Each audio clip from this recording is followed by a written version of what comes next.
Bonjour, nous sommes le 16 avril 2024 avec une météo qui semble houleuse. Ces temps-ci, ça fait 2-3 jours qu'on connaît voilà, des vents violents et une chute des températures. Je crois que c'est 2 jours, pas plus. Et aujourd'hui encore, il pleut. Hier, on a connu des orages, de la grêle et du vent. On a tout eu en fait. Voilà, avec une baisse des températures. Bon, alors qu'on a connu, je veux dire, la semaine passée, un très bon temps. Pour le mois de un mois printanier, on remarque que bon, les feuilles se sont vite développées, les feuilles des arbres. Les arbres, bon, on a une verdure qui, du fait des températures et de l'eau présente, bon, les deux combinés, on fait en sorte que bon, euh, on a comment on appelle ça, de la verdure, de la forte verdure. Voilà. Alors ici, je vous présente un énoncé. Donc, le monoxyde d'azote réagit avec du dioxygène. Bon, ça, c'est le premier point. Pour déterminer si la réaction est complète, on introduit dans un récipient de 2 litres 3 grammes de monoxyde d'azote et 1,28 g de dioxygène.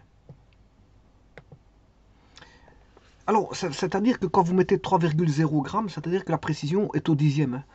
C'est pour ça que, bon, sinon on aurait pu mettre 3 grammes. La précision est au dixième. Quant au 1,28, la précision est au centième. Voilà, l'un c'est au dixième et l'autre au centième. Donc 1,28 g de dioxygène. En fin de réaction, on mesure donc la concentration du produit final et on mesure 0,03 mol du produit final. Donc c'est 3 centièmes de mol.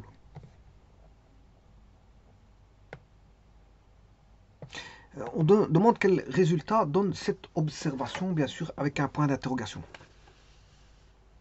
Puisque c'est une question qui est posée. Hein.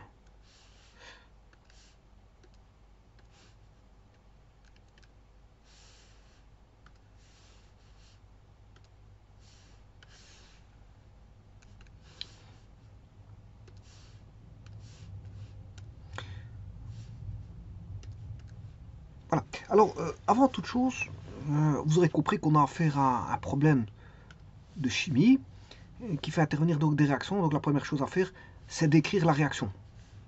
Alors, euh,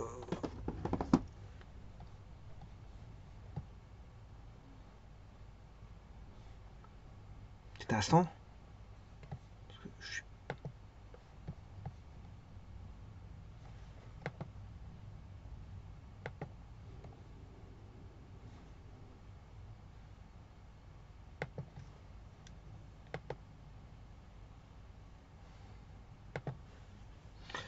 Alors, qu'est-ce qu'on fait réagir? Bon, les réactifs, d'abord les réactifs. Combien de réactifs a-t-on? Bon, on fait réagir du monoxyde d'azote avec du dioxygène. Bon, donc ça, c'est la première chose à voir, c'est les réactifs. Alors, le monoxyde d'azote, il y a un seul oxyde, on n'a qu'un seul, hein, monoxyde d'azote, NO. Alors, on fait réagir, donc, alors, l'état, c'est un gaz, hein, je vous le dis tout de suite, l'état, c'est un gaz. Voilà, on fait réagir avec du dioxygène. Le dioxygène, c'est de l'O2.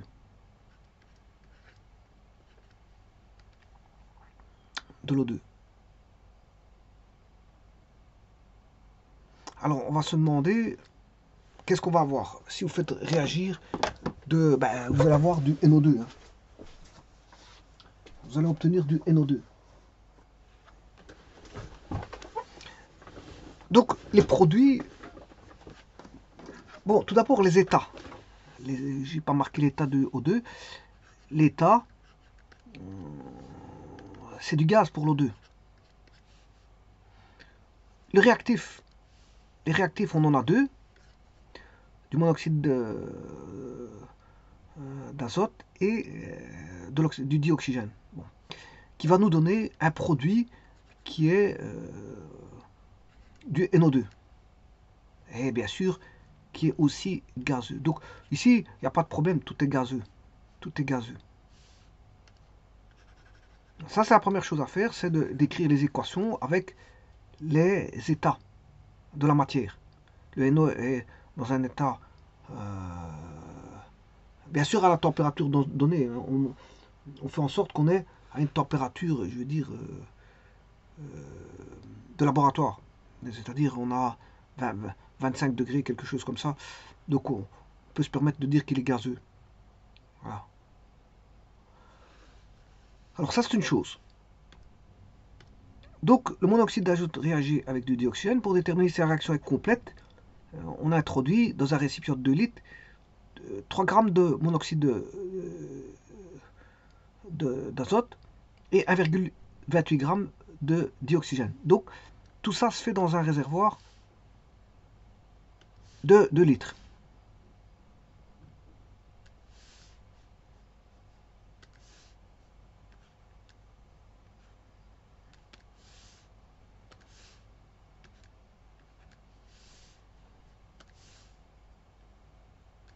Donc on a dans un réservoir de 2 litres, on va mettre 1,28 grammes d'O2 et 3 grammes de NO.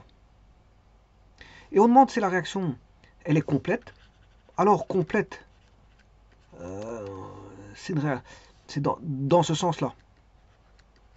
On demande si la réaction va être comme ceci, complète, ou complète inverse, ceci, ça c'est complète inverse, ou alors, on va dire, à l'équilibre. Alors à l'équilibre, donc complète, il y a la complète directe. La complète directe, le sens de la flèche sera comme ceci. La complète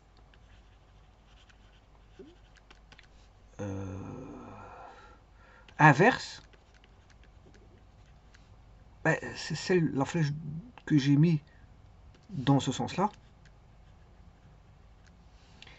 Et l'incomplète, ben, la complète c'est dans les deux sens. Ça c'est incomplet. Et justement il faut déterminer ça. Si c'est complet ou incomplet, ou peu importe. Enfin, quand je dis peu importe, non, c'est complet direct, complet inverse ou incomplète. Alors, d'abord, quand on dit qu'une réaction est complète, ben, on dira qu'une réaction est complète lorsqu'au cours d'une réaction, comme celle-ci par exemple, au moins un des réactifs réagit complètement. Donc au moins un des réactifs, soit le NO réagit complètement, ou le O2 réagit complètement. Un des réactifs. Au moins. C'est-à-dire que soit le NO réagit complètement, et pas forcément le O2, il restera de la concentration en O2, ou alors le O2 disparaît complètement et il restera du NO, ou alors il n'y a plus de NO, il n'y a plus d'O2. Ça c'est un cas de figure. Donc dans les trois cas de figure, la réaction est dite complète. Alors une réaction est incomplète lorsque justement au cours d'une réaction, aucun des réactifs ne réagit complètement. Donc il va rester du NO et il va rester du O2. Là, elle est incomplète. Elle est incomplète. Alors, pas confondre incomplète et réaction impossible. Hein. Parce que la réaction incomplète, c'est lorsque, au cours d'une réaction, aucun des réactifs ne réagit complètement. Mais une réaction impossible, c'est, bien sûr, lorsqu'aucun des réactifs ne réagit. Donc, ça ne donne pas de produit. C'est impossible, la réaction ne se fait pas. La réaction, elle est impossible. Et ça, c'est quand on a un cassé, voilà, qui tend vers l'infini. Un cassé qui tend vers l'infini. Alors, vous aurez compris que ça a à voir avec les constantes d'équilibre. Hein. Les constantes d'équilibre des réactions. Donc, c'est le cassé qui va déterminer. Donc, il faut que je calcule le cassé. Alors, je verrai que quand le cassé égale 0, ben, la concentration en produit est nulle.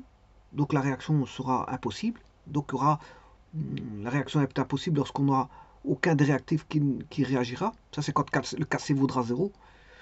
Si le cassé est très très grand, c'est-à-dire voire infini, là, à ce moment-là, ça veut dire que les réactifs sont nuls. C'est d'après la formule hein, voilà, de Gulberg-de Waag. Hein. Mais là, on va dire que si KC est égal à l'infini, ben, les réactifs, la concentration réactive est nulle. Donc la réaction est complète, puisque la concentration réactive est nulle. On n'a plus rien dans les réactifs. Attention que quand je dis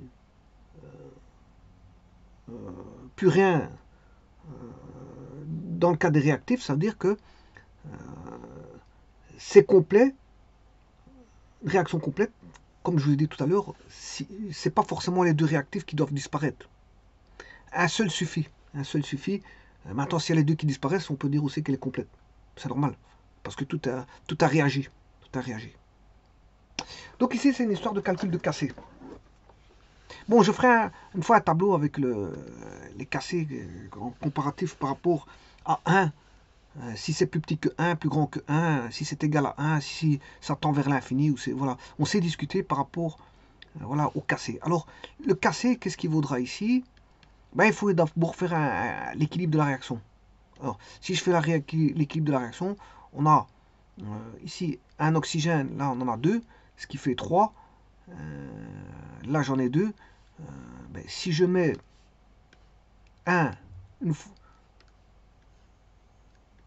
une mole ou une mole de O2 réagit avec 2 moles de NO et que je mets 2 de ce côté-ci, on aura 2 azotes de part et d'autre de la réaction. On a 2 azotes. Et les oxygènes, on aura 2 plus, attention qu'ici, 1 fois 2, ça fait 2, ça fait 4. Donc on aura bien 2 fois 2, ça fait 4. Donc là, ici, la réaction est équilibrée. Et ça, c'est fondamental. Donc, les premiers pas que vous devez faire ici, c'est de mettre la réaction chimique et puis de l'équilibrer. Attention qu'on est dans... Là, on a mis des masses. On a des masses et on a une concentration de 2 litres. On fait ça dans un réservoir de 2 litres. La réaction se passe dans un réservoir de 2 litres.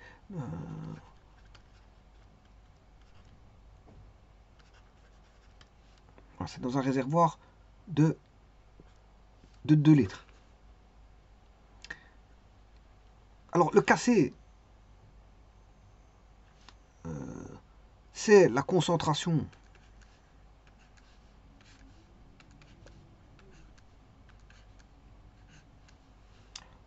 en produit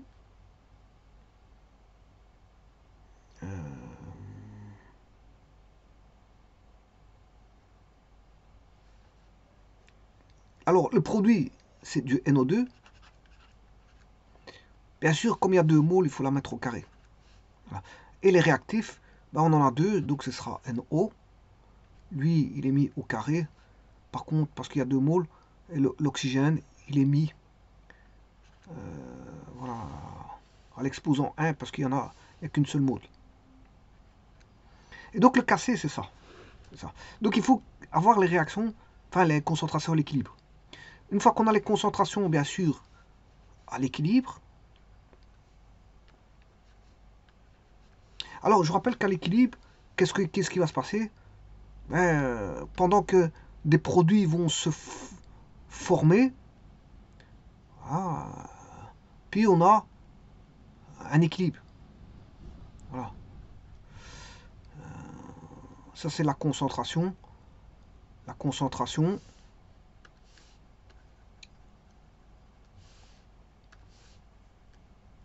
Ça c'est la concentration en fonction du temps.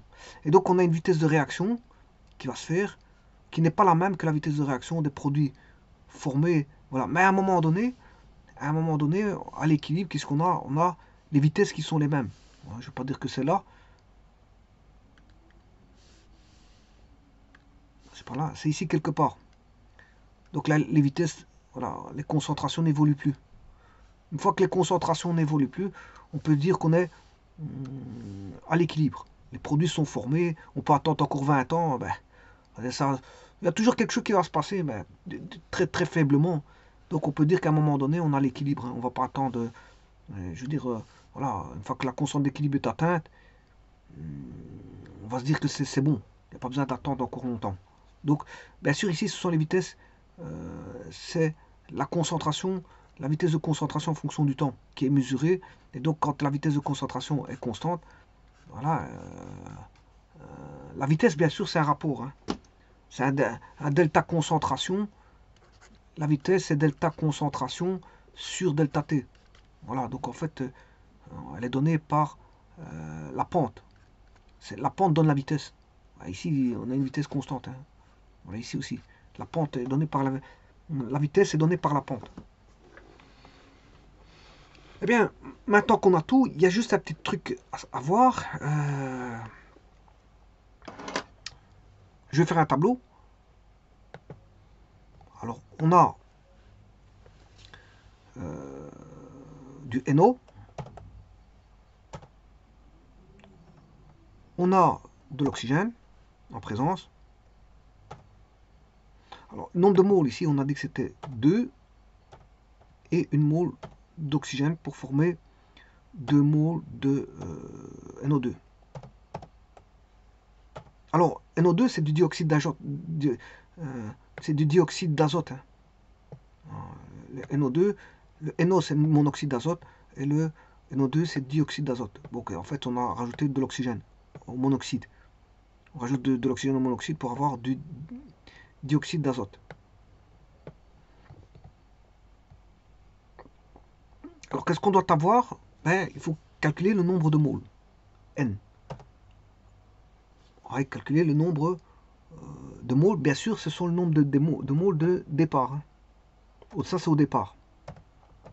Au départ de la réaction, on sait bien ce qu'on a mis. Ensuite, on va calculer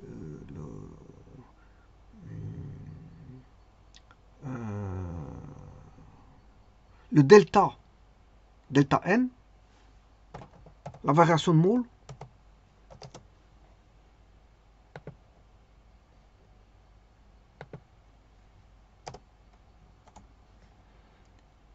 pour récolter, bien sûr, le nombre de moles à l'équilibre.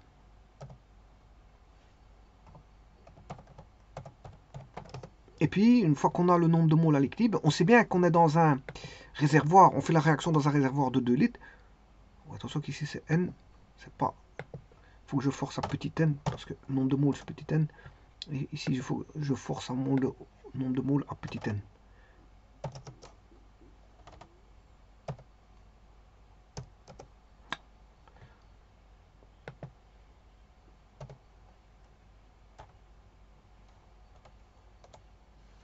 Voilà. Et ensuite, une fois qu'on a le nombre de moles à l'équilibre, je peux trouver la concentration.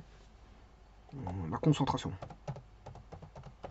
Alors, ça, attention que c'est une concentration molaire. Hein. C'est une concentration molaire, et pas massique.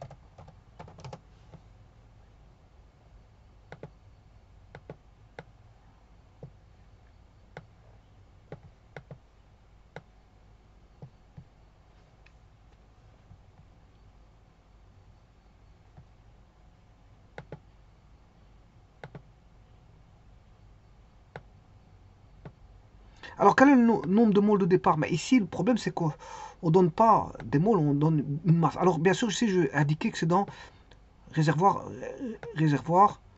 Tout est gazeux, hein, je vous le dis. Bon, ici, il n'y a pas de problème, il n'y a pas de solide qui rentre en compte, donc en phase de réaction gazeuse. Hein. Aussi bien au niveau des réactifs qui vont réagir au niveau gazeux, et donc, parce que ça a à voir dans les concentrations. Concentration, voilà, ça a à voir pour les concentrations. Bon, donc ici, on est réservoir de 2 litres. Voilà, réservoir de 2 litres.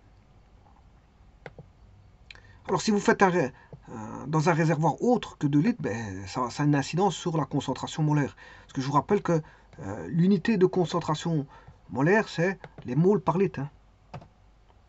C'est des moles par litre. Alors que le nombre de moles de départ, c'est en moles. Que le delta N est toujours donné en moles. Et que le N à l'équilibre est toujours en moles. Alors, le N à l'équilibre, ça prend un certain temps. Donc, on laisse réagir, bien sûr, et on attend que l'équilibre se passe, est atteint. On attend, si vous voulez, l'équilibre chimique. Alors, l'équilibre chimique, je vous ai dit, c'est quand les vitesses de réaction sont identiques l'une par rapport à l'autre. C'est-à-dire, quand je dis, par exemple, la vitesse des réactifs et des produits, bon, est la même. La vitesse de réaction. Eh bien, à partir de là, on peut calculer, donc on nous a donné 3 grammes. Alors, il faut que j'aille chercher la masse molaire du NO et de l'oxygène.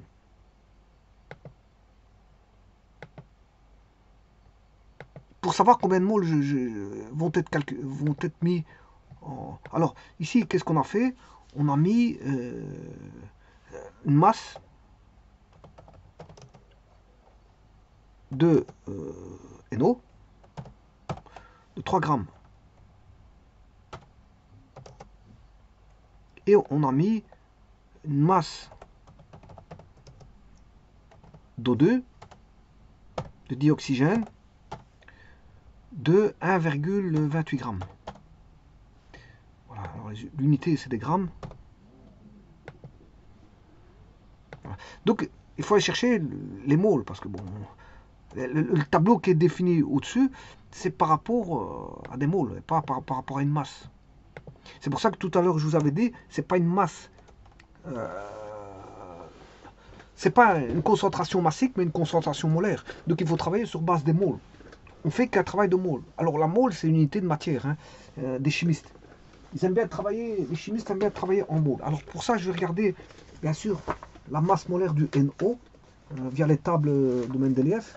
Alors sachant que, bon, ça doit être connu par cœur pour l'oxygène. Alors l'oxygène, c'est, on va dire en gros, c'est 15,9994, on va dire c'est 16. Voilà, c'est 16 grammes par mole. Mais comme on a du O2,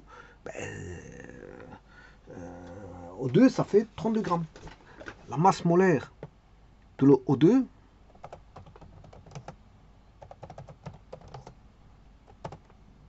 c'est 32 grammes par mole. Donc 32 grammes par mole. Faisons la même chose avec la masse de NO, masse molaire du NO. Masse. Alors masse molaire, c'est masse d'une mole. Hein.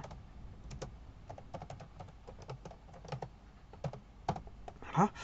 Alors, je vais regarder dans le tableau de Mendeleïev pour l'azote. Mais l'oxygène est juste à côté. L'azote est juste à côté de l'oxygène. C'est le. Vous voyez ici, si je dis l'azote, c'est l'élément numéro 7. Alors que l'oxygène, c'est son voisin, c'est le 8. Alors, sachez que ce sont deux non-métaux. Hein. Ces deux, voilà, ce sont des oxydes. Le NO est un oxyde non métallique. Hein. Voilà, N et O sont deux non-métaux et sont l'un à côté de l'autre dans le tableau de Mendeleïev. Voilà. Quant à l'oxygène, lui, c'est un non-métal. Bon, il est tout seul. Voilà, c'est voilà, un corps pur. O2 c'est un corps pur, alors que NO c'est un corps composé de deux atomes différents, N et O. Alors, je vous ai dit, j'ai oublié de regarder la masse molaire de l'azote. Ça fait 15. 14, je m'excuse, 14. Bon, enfin, c'est 14,0067, je prends 14. Donc ça veut dire que ils sont voisins l'un à côté de l'autre, il y en a un qui fait 16, l'autre 14.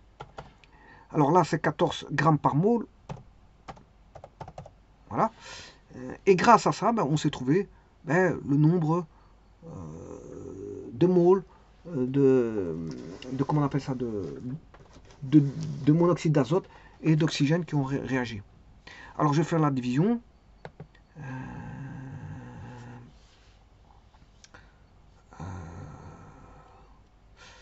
Donc, je vais faire le NO, c'est 3 divisé 3 grammes, 14 grammes par mole. Et donc, je dois faire 14 divisé par 3. 14 divisé par 3. C'est la masse molaire divisée par la masse. La masse molaire divisée par la masse, vous avez le nombre de moles.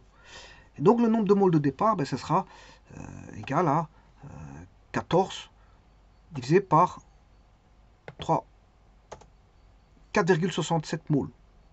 Voilà. Pour l'oxygène, faisons le même traitement. On a 32 grammes par mole pour une mole. Combien de moles a-t-on si on met 3 grammes? Ben, je divise par 3. Voilà. Et là, on a 11 moles.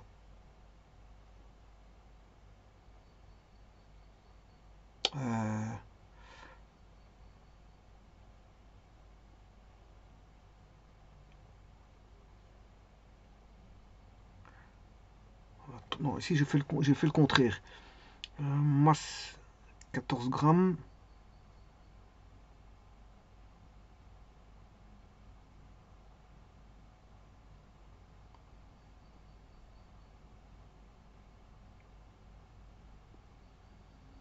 Non, on a moins d'une mole. En fait, on a mis 3 grammes. Hein.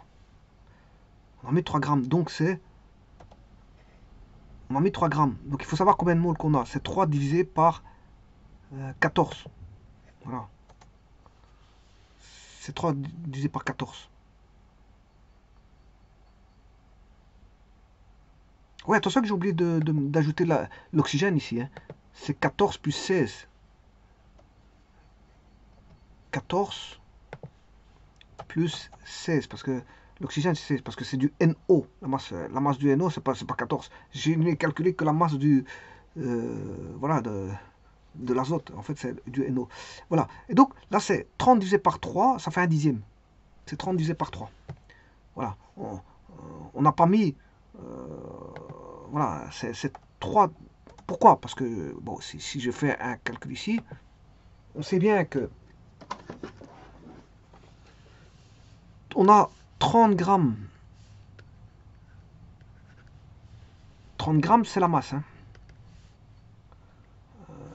dans une mole. Alors, si on met 3 grammes, ben, on a divisé par 10 ici. Donc on divise par 10. C'est juste un rapport. Et là, on a 0,1 mole. Parce qu'on a un dixième de mole. Voilà. Alors, je vous rappelle que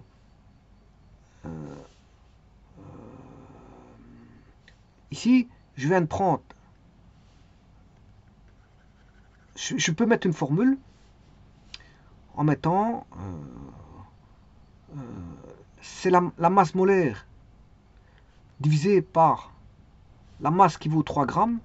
Alors la masse molaire, c'est 30 grammes par mole. Hein. C'est 30 grammes par mole. La masse molaire, c'est 30 grammes par mole. Alors je divise par M, ben, j'ai le nombre de moles N. C'est une formule chimique. Alors soit vous connaissez la formule, ou vous travaillez par les rapports. Pourquoi pas. Soit vous connaissez la formule, ou soit vous travaillez par des rapports. On peut travailler par des rapports sans manipuler la formule. Mais bon, ici justement, ce que j'ai voulu faire, j'ai voulu travailler trop vite, donc j'ai voulu faire par des rapports, mais j'ai fait le mauvais rapport. Alors, en plus de ça, je m'étais trompé sur la masse du NO. Alors maintenant, faisons pour l'oxygène. L'oxygène, combien de moles a-t-on? Si on met 1,28 grammes, ben, on fait la même chose. Si vous avez compris, j'ai fait 30, 3 divisé par 30. Donc ici, je dois faire 1,28 divisé masse molaire de l'O2, c'est 32. 0,04. Voilà, et donc là, vous avez les valeurs du nombre de moles de départ. Alors, le nombre de moles d'O2, il vaut combien? Ben, il n'y en a pas, il n'y a rien au départ, il n'y a aucune réaction qui a été faite. Je vous rappelle que c'est au tout départ, au temps T égale 0. Hein. On est en T égale 0 ici.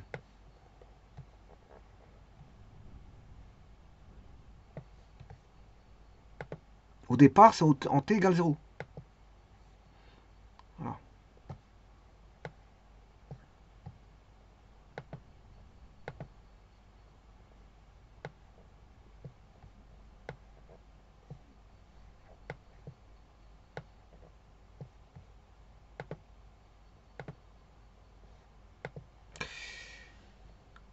Bon, maintenant, donc on va faire notre tableau d'évolution du nombre de moles. Et pour pouvoir travailler sa concentration, le tableau va se résumer à ceci. je vais insérer des bordures. Voilà, notre tableau, le voici. Le tableau, le voici. Alors, maintenant, on va se dire, quelle est la variation du nombre de moles? Eh bien, ça, la variation du nombre de moles, il suffit d'aller voir l'énoncé. Il vous dit que en fin de réaction, on mesure la concentration du produit final et on mesure combien? 0,03 moles par litre. Donc, on connaît la concentration finale. Qu'est-ce qui est connu? C'est la concentration finale de produit. C'est-à-dire, ici, on a 0,03 moles par litre. Alors, on est dans un réservoir de 2 litres. Donc, on connaît le nombre de moles à l'équilibre. Il suffit de faire ce fameux 0,03. Ça, c'est pour 1 litre. Qui est connu. Hein. On a mesuré ça. Alors, mais comme on est dans un réservoir de 2 litres, on connaît le nombre de moles qui ont réagi 0,06. Donc, on connaît le nombre de moles à l'équilibre du produit NO2. Donc, ça veut dire qu'ici, on a plus 0,06. On est passé de 0, le delta est de plus 0,06.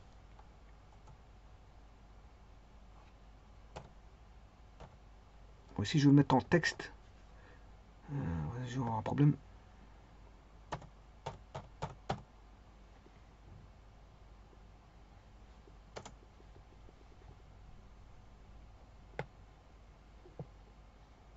Alors, plus 0,06. Maintenant, je peux le mettre en texte aussi.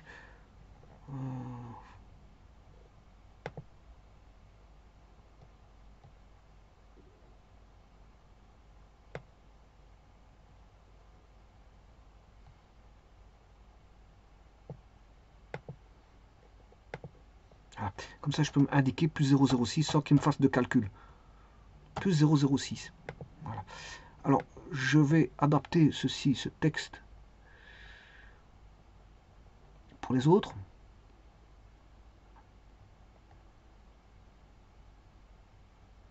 Bon, je vais mettre tout en texte ici. Plus facile.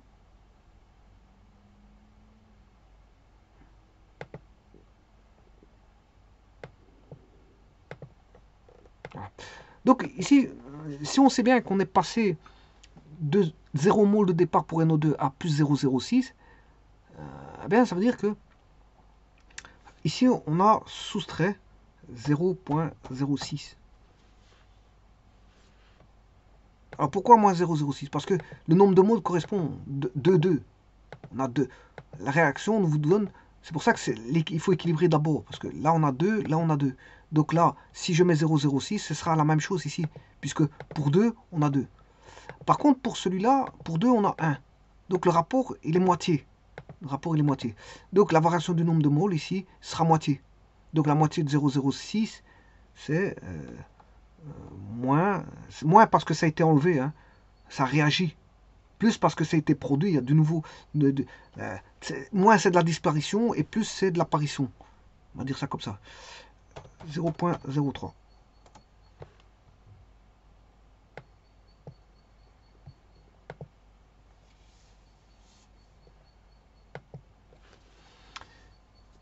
Alors, on fait notre calcul. On va faire 0,1 moins 0,06. Ça fait 0,94.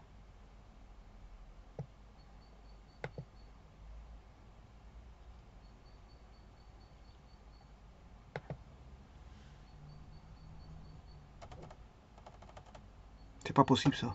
0,1 moins 0,06. Voilà, c'est 0,04. 0,04. Ça, c'est la soustraction tout simplement du nombre de moles de départ au temps t égale 0 à une fin au temps t, on a l'équilibre. À l'équilibre, on n'a plus que 0,04 moles. Bon, ici, on passe de 0,04 au départ et on sait bien qu'est-ce qui a réagi 0,03 moles. Ce qui veut dire que si je fais la différence entre 0.04 moins 0,03, ça fait 0,01. Ici, je me suis trompé. Bien sûr, ça fait 0,01. Et donc, vous voyez qu'on a le nombre de moles à l'équilibre. En fait, on a 0,04 moles à l'équilibre de NO. C'est ce qui reste de réactif. C'est ce qui reste en O2. C'est ce qui reste de 0,01. Voilà. Et qu'est-ce qui a été produit? 0,06 en NO2. Donc, il ne reste plus que à l'équilibre 0,04 moles de NO, 0,01 mol de O2. Bon, on a encore de l'oxygène et on a encore du monoxyde d'azote, mais à des très faibles proportions. Ce qui a réagi, mais c'est 0,06 pour le monoxyde d'azote et 0,03 mol pour l'oxygène. Voilà. Donc ici, ce qu'on a mis, on a mis plus en mol, on a plus de monoxyde de... si je devais faire une réaction pondérée, de 0, là on a 2, 1, là je devrais avoir 0,1, 0,1 divisé par 2, voilà, ça ferait 0,05, mais on n'a pas mis 0,005, on a mis 0,04. Voilà, on a mis 0,04. Donc, sur une bonne réaction pondérée, on aurait eu 0,05, équilibré. Mais là, on a mis moins que 0,05, on a mis 0,04. Voilà. Donc, il y en a une qui est on va dire, en excès. Ce qui est en excès, ben, vous aurez compris que c'est le NO qui est en excès par rapport à l'oxygène. Donc, l'oxygène est en défaut. Voilà. Alors, maintenant, on va calculer les concentrations, sachant les... Bien sûr, c'est les concentrations molaires à l'équilibre. Hein. Ici, c'est à l'équilibre. Bon, on connaît tout ici. On connaît tout. Parce qu'on connaît le nombre de moles à l'équilibre. La réaction est terminée, les vitesses de réaction sont égales au niveau des réactifs et des produits.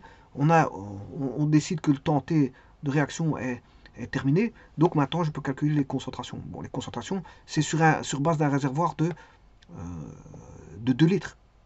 Bon, on a mis 2 litres, on a fait la réaction sur 2 litres. Donc, pour calculer le nombre de moles par litre, ben, il suffit de diviser 0,04 divisé par 2 litres.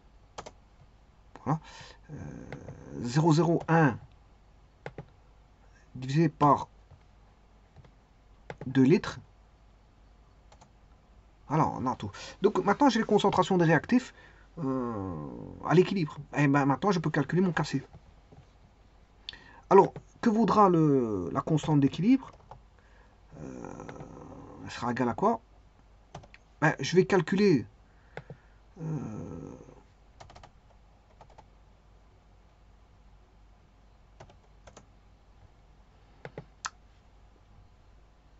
égale. Alors, c'est les produits, concentration des produits. Mais attention, il y a 2 moles qui ont réagi, donc je vais le mettre au carré, exposant 2. Voilà. Divisé par la concentration en NO qui vaut 0,02, mais au carré, exposant 2. Voilà. Multiplié par la concentration en O2 qui vaut 0,05 exposant 1. Parce qu'il n'y a qu'une mole qui en réagit. Donc voilà. Et donc, si, bien sûr, tout ce qui est au dénominateur, je dois mettre entre parenthèses. Voilà. Et je trouve 450. 450. On trouve 450. Donc j'ai mis 0,03 au carré. 0,03 au carré divisé par 0,02 exposant 2 fois 0,05 exposant 1. Voilà. On trouve 450. Alors, sur base de ça, je reviens là. Et là, quand est-ce que la réaction est complète, incomplète ou inverse, en sachant qu'on a trouvé 450.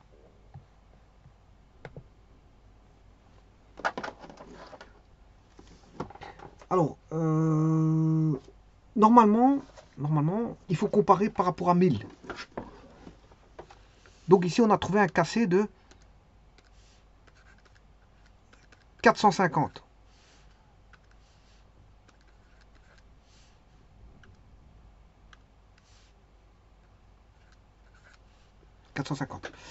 Alors, si Kc est supérieur ou égal à 1000, ben, on a une réaction complète directe, c'est-à-dire qu'on aura ce sens-là.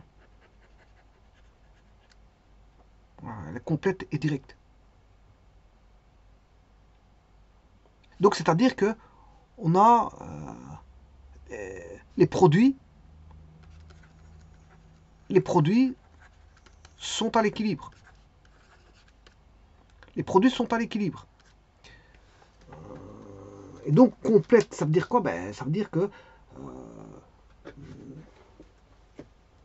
au moins un des réactifs réagit complètement. Voilà.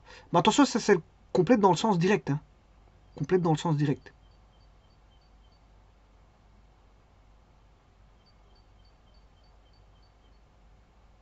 Parce qu'il y a complète dans le sens inverse. Si Kc est plus petit ou égal à 1 millième. Là, à ce moment-là, on est dans ce sens-là. Et là, ce sont les réactifs qui sont à l'équilibre.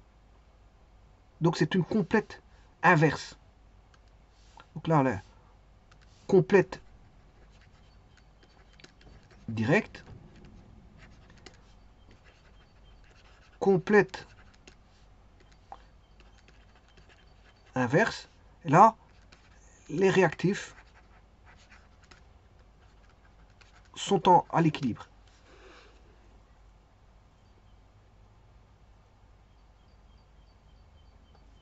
Maintenant, s'il se trouve entre les deux, le Kc, si le Kc est plus petit ou égal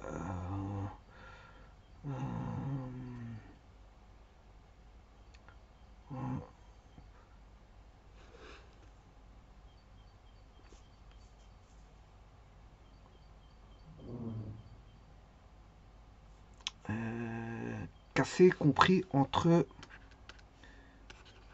1000 et 1 millième. C'est compris entre 1000 et 1 millième.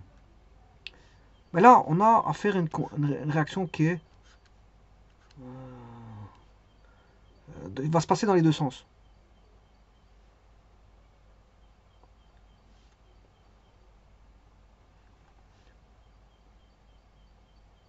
On a autant de, si vous voulez, de produits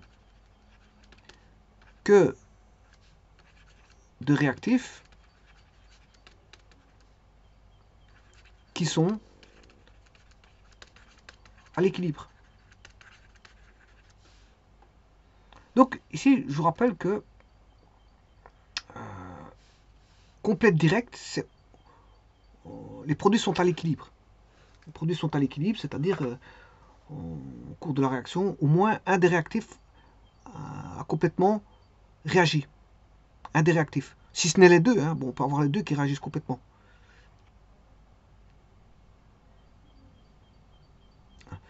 Alors, une réaction est incomplète lorsqu'au cours de la réaction, aucun des réactifs ne réagit complètement.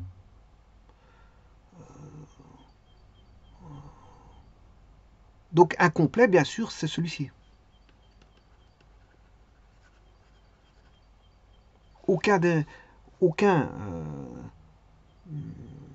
Lors de la réaction, aucun des réactifs ne réagit complètement.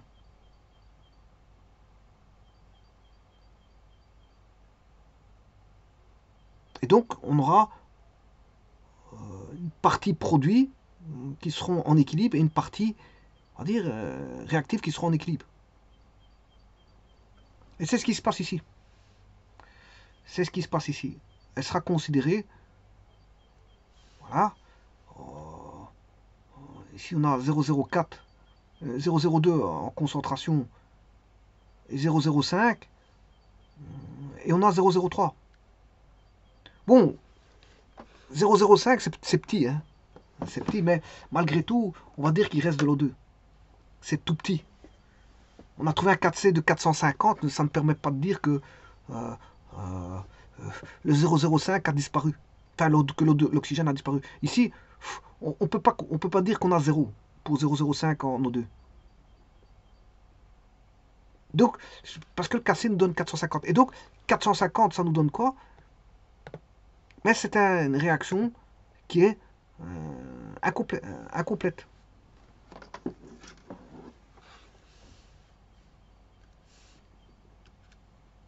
Elle est incomplète.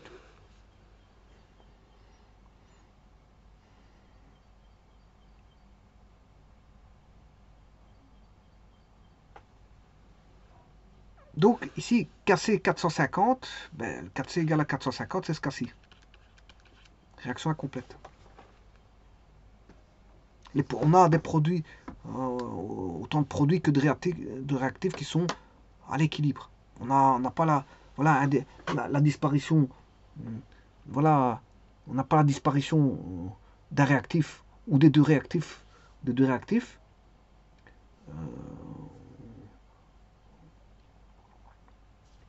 voilà, on n'a pas la disparition d'un des réactifs ou des réactifs complètement. Donc elle est incomplète. Et 0,05 ne peut pas permettre pas de dire on a quand même de l'oxygène. Donc voilà, c'est pour ça que je vous remercie.